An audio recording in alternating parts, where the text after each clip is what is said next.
Why do the chosen secretly struggle with lust? The hidden battle that heaven sees. Lust is the sin no one wants to speak of. It's the battle fought in silence, behind closed doors, in the shadows of the heart. For many believers, especially those called for greater purposes, lust doesn't just appear occasionally. It lingers. It torments. It grows quietly. You love God. You pray. You serve. But when night falls, when you are alone, when the world goes, quiet temptation whispers. And for a moment, even the strongest heart feels weak. Have you ever asked, why is this happening to me? Why do I, someone who truly wants to live holy, struggle with something so dark, so shameful? You're not alone. In fact, if you feel the intensity of this battle, it may be a sign that you're called, not cursed. 1. Spiritual sensitivity makes temptation stronger. The more spiritually aware you become, the sharper the battle becomes. Those who are chosen often sense God's voice more clearly. But with that sensitivity also comes exposure to the enemy's whispers. Temptation doesn't knock politely. It enters with subtlety, charm, and power. It was not the ungodly who were tempted fiercely. It was David, Samson, Solomon, men anointed, yet still vulnerable. The stronger the anointing, the more valuable the target. And you? If you feel this pressure, it's because the enemy sees what God placed in you. Have you ever wondered why some people seem unbothered by lust while your soul burns with the fight? It's not weakness. It's warfare. 2. Isolation leads to hidden battles. Chosen ones often walk alone. Their path is narrow, their burden misunderstood. Isolation may feel like obedience, but in silence, the enemy speaks loudest. David fell with Bathsheba, not on the battlefield, but in the stillness of a palace, alone. Who do you talk to when temptation comes? Who truly knows the thoughts that haunt you? Have you allowed secrecy to grow deeper than prayer? Lust is fed by secrecy. The longer it hides, the more it grows. The enemy doesn't need to drag you into sin with force, only needs to keep you from reaching out. 3. A high calling attracts greater attacks. The higher the calling, the fiercer the attacks. This is not cliché. It is spiritual reality. If you are not a threat to darkness, lust would not press this hard against you. But your destiny, your influence, your voice, it all makes you a marked target. The enemy does not fear the lukewarm. He fears those who carry fire. Look at your life. The anointing you carry, the way you intercede, the burden you feel for others, the gifts God has placed in you. That's why the attacks are relentless. That's why you've been pursued in the dark. That's why the enemy tries again and again and again. Because if you ever break free, hell trembles. 4. Emotional wounds create open doors.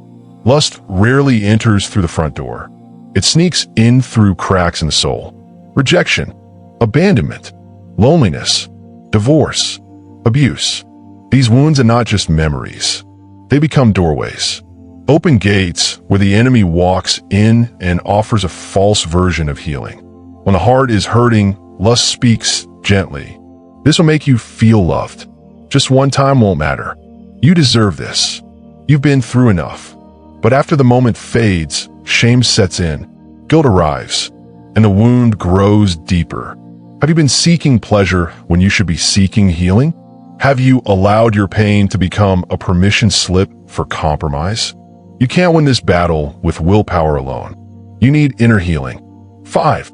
Great gifts, weak flesh, the silent trap of the anointed. You pray with passion. You speak with wisdom. You feel God's presence flow through your hands, your voice, your tears. People see your strength. They admire your anointing, but they don't see the battle. They don't see the nights, the weakness, the war. You are gifted, but you're still flesh. This truth hurts. It humbles. Because we want to believe the anointing makes us untouchable. We want to believe our calling makes us safe. But it doesn't. Your spirit may be strong, but your flesh? Still fragile, still weak, still tempted. Even Paul, the mighty apostle, cried out, "What I want to do, I do not do, but what I hate, I do." Romans 7 verse 15. Even Jesus warned, The spirit is willing, but the flesh is weak. So why do we pretend we're above this? Why do we act as if we can't fall? Why do we hide when the truth is we're human too? Samson had power, but no discipline. Solomon had wisdom, but no restraint. David had a heart for God, but a moment of weakness cost him deeply. They were anointed, chosen, used by God, and they still fell. Being used by God is not a shield. It's not an exemption. In fact, it often makes the battle harder. Lust doesn't fear your sermons. It fears your surrender. It doesn't care about your gifts. It cares about your self-control. It knows the higher you rise, the harder the fall. You don't overcome this with talent. You overcome with discipline, with prayer, with honesty, with fleeing temptation, not reasoning with it. And you don't overcome in isolation. So ask yourself, are you guarding your soul as carefully as you guard your ministry? Because this battle won't stop at your door. It will break it down unless you stand, unless you flee, unless you fight. 6. The world targets the anointed, living clean in a polluted culture. We live in a culture soaked in lust.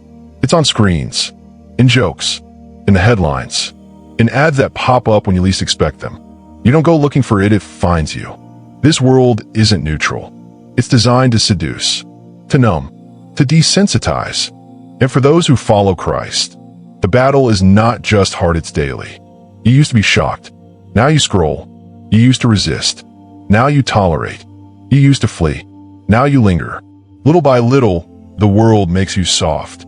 Not soft in love, but soft in conviction. Lot moved to Sodom all at once. He pitched his tent near it. One step closer, one compromise at a time, until Sodom became home. And when God sent angels to rescue him, Lot hesitated. His heart had grown attached to what God wanted to destroy. What about you? Have you pitched your tent too close to temptation? Are you tolerating what used to grieve your spirit? Have you normalized what God calls dangerous?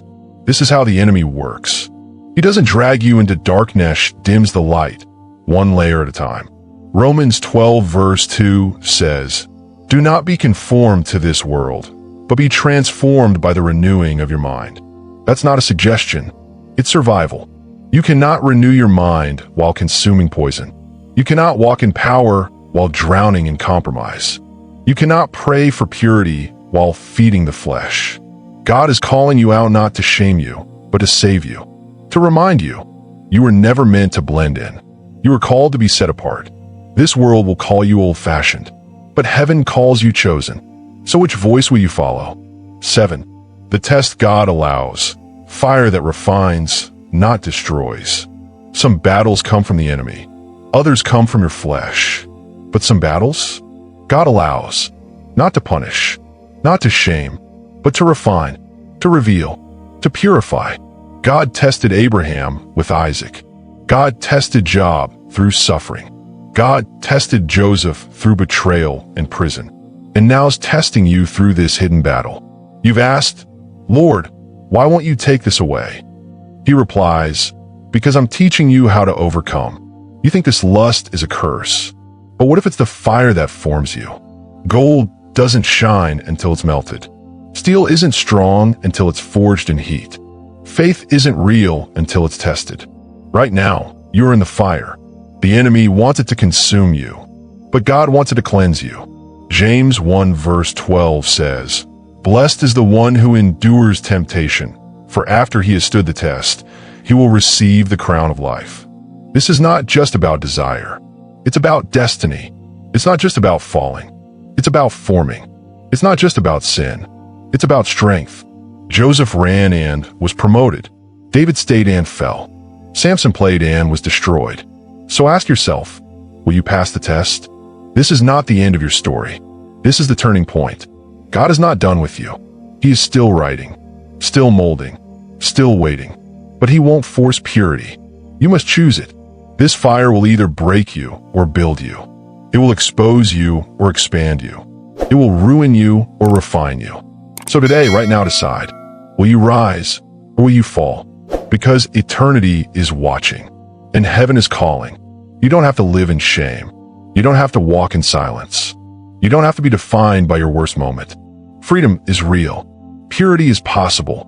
Discipline is available. Healing is near. But the first step is honesty. Lust thrives in the dark.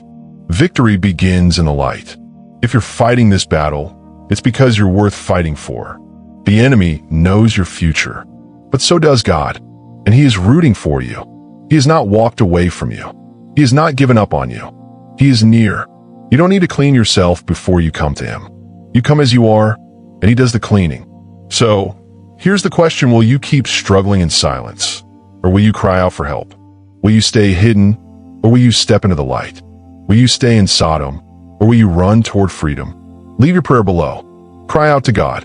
Let heaven hear your voice. Let your brokenness become the beginning of your healing. Write your prayer in the comments. It doesn't have to be perfect. It just has to be real. Because today, angels are listening, and your Father is waiting. This is your moment. This is your breakthrough. This is your return.